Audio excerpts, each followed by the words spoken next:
Stephen Miller points out, he says, you know, Jake, you keep getting things wrong here, and you keep trying to push a narrative, and it's a little weird, buddy.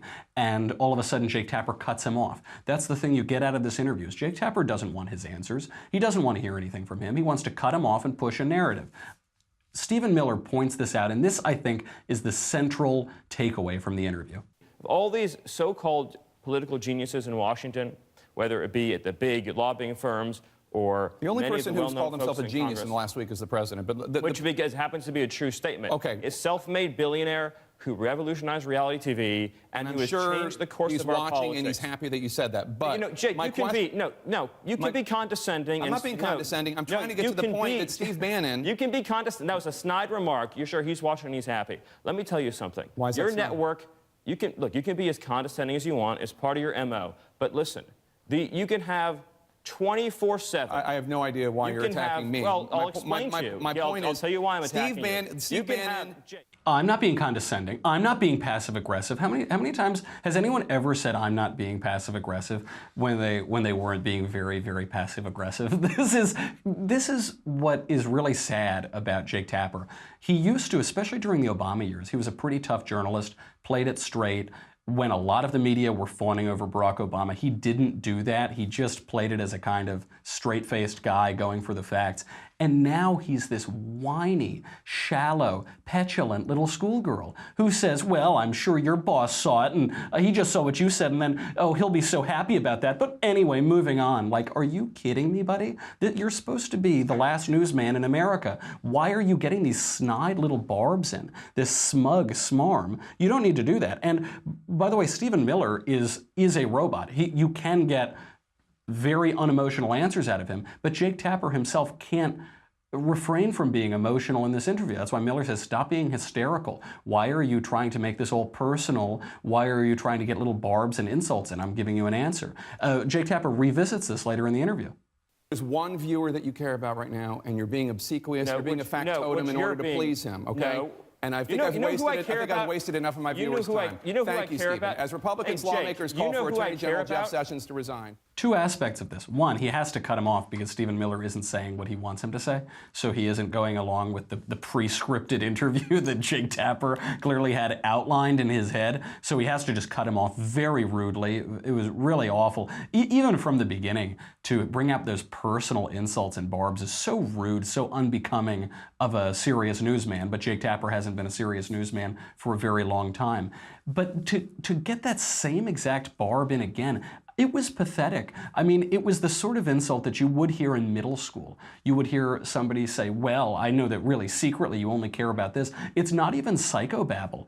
Psychobabble is much more elevated than what Jake Tapper is doing here to Stephen Miller. And that's where it really takes a turn, because Jake Tapper, having once been a journalist, he's now fully at CNN, he's doing the CNN thing. God knows why. His bosses may have told him that he had to turn up the smarm and the smug. He's basically auditioning to be Jon Stewart. Outside of this interview, here are some other examples. House apparently does not like any questions about any of this. Not a ban. Okay. But I could have sworn I heard somebody in the Trump administration using the term ban before. Was it possibly President Trump? Okay, but to be fair, that was Sean Spicer on Sunday. Surely he has not used the term ban since then, such as, I don't know, last night when he spoke at George Washington University.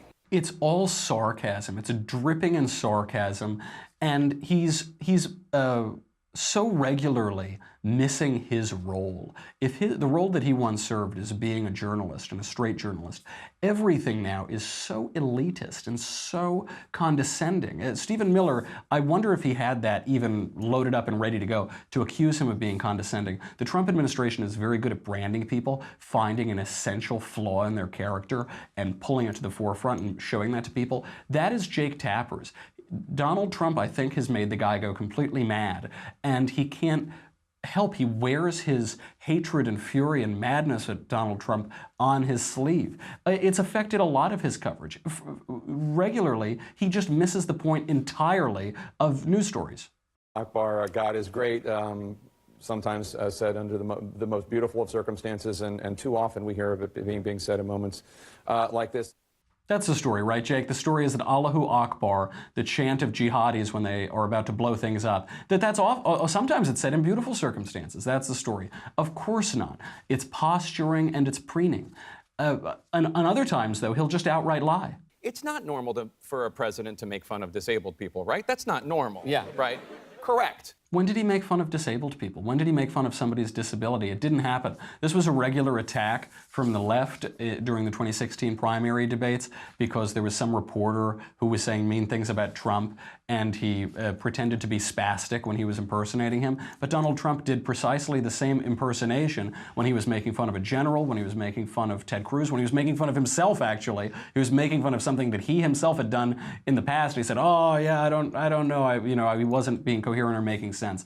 This was a total lie. Jake Tapper honestly peddled it. How about some more? I want to ask you, in Quebec City last week, a white right-wing terrorist opened fire on a mosque filled with innocent men, women, and children. 6 people were killed. President Trump has not said or tweeted one public word about this. You want to talk about ignoring terrorism? Why hasn't the president offered his sympathy to our neighbors in the north? Gee, Jake, do you still beat your wife? That is a fairer question than what you just brought up to Kellyanne Conway. Not only is it ridiculous in the position and the defense that it puts the interviewee in, but it's just not grounded in any reality. We know that President Trump had already called the leaders of Canada and offered his support and offered his condolences on the phone. So it isn't true. He publicly offered his support to the neighbors to the north, but that didn't go with the narrative. So Jake Tapper, he had to reinvent history and reinvent the presidency, which he keeps trying to do. He tried to reinvent it with Stephen Miller. Miller wouldn't play along, so we kicked him off of his show. Now, so he used to be a journalist in the Obama days. It's really gone downhill during the campaign, certainly during the administration. He's even admitted his naked partisan advocacy on television on election night. That we really need, that Hillary Clinton really needs to maintain. Let's just put this on the board. We need to make Hillary Clinton needs to keep Pennsylvania. We need it.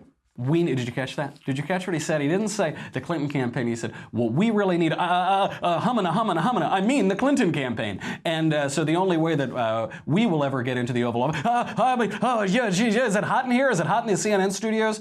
Give me a break. But he said it himself. He said, we are on the team. We are working for Hillary Clinton, which was no surprise to anyone who's ever watched CNN. But it was a little bit sad for people who used to like Jake Tapper because he used to be a journalist. The language has continued since he's since President Trump was inaugurated. And people accuse President Trump of using reckless rhetoric, extremist rhetoric. How about the extremist rhetoric from Jake Tapper? Where President Trump's tweets are windows into his soul, unfiltered and often seemingly unmoored. Unmoored. And by the way, this is the perennial attack against Republicans, particularly against Republican presidents and presidential candidates. They have to be crazy. They're all out of their minds. They're all mentally unfit to be president. We're seeing this now. This is coming back up against President Trump. We'll talk about it a little more later. Some of its history with Ronald Reagan and Barry Goldwater and even Dan Quayle, even George W. Bush. But he doesn't just stop there. He doesn't just question the president's mental capacities. He also questions his loyalties. Even the darkest days of the Obama White House's war against Fox News, the Obama White House never banned Fox from attending any sort of press gaggle or briefing. This White House does not seem to respect the idea of accountability. This White House does not seem to value an independent press. There is a word for that line of thinking. The word is un-American. That isn't true, by the way. Barack Obama did try to disinvite Fox News from a press gaggle, I think in 2009, and it was only because the rest of the press wouldn't show up. They were so offended by it that they had to continue to invite them. But Obama actually did try to do that. Nothing unprecedented at all. How about the final hit, Jake? If you are a soldier in harm's way right now, if you are a hungry child in Appalachia or the inner city, if you are an unemployed worker in a hollow shell of a steel town, that's not a president who seemed rather focused on your particular needs and wants. That's a president focused on his bad press. It was unhinged. A lot of Americans are going to watch that press conference and think, that guy is not focused on me. I don't even know what he's focused on. Just the facts. CNN, just the facts. I'm Jake Tapper. I'm a real journalist. Look, it looks like he was giving a campaign speech. It looks like he himself was running for president. What is it about journalists who say, you know, listen, I don't know any of these people, and I'm certainly not in their shoes, but if I were one of these wonderful Americans, I would hate this president. I would hate President Trump, and you should too. Totally, totally pathetic. And he once said too, he said, no one has called people who don't want ISIS to move to their neighborhood Islamophobic. That has never happened in the history of the world. It's all of this hysterical, dishonest, word choice that Jake Tapper has been engaging in. It's glib, it's snarky, it's that cattiness. It reduced him from a real journalist to a catty high school girl. Really pathetic, and I hope he turns it around. Some of us hope for that, but Trump derangement syndrome hits us all, and it seems to have hit him.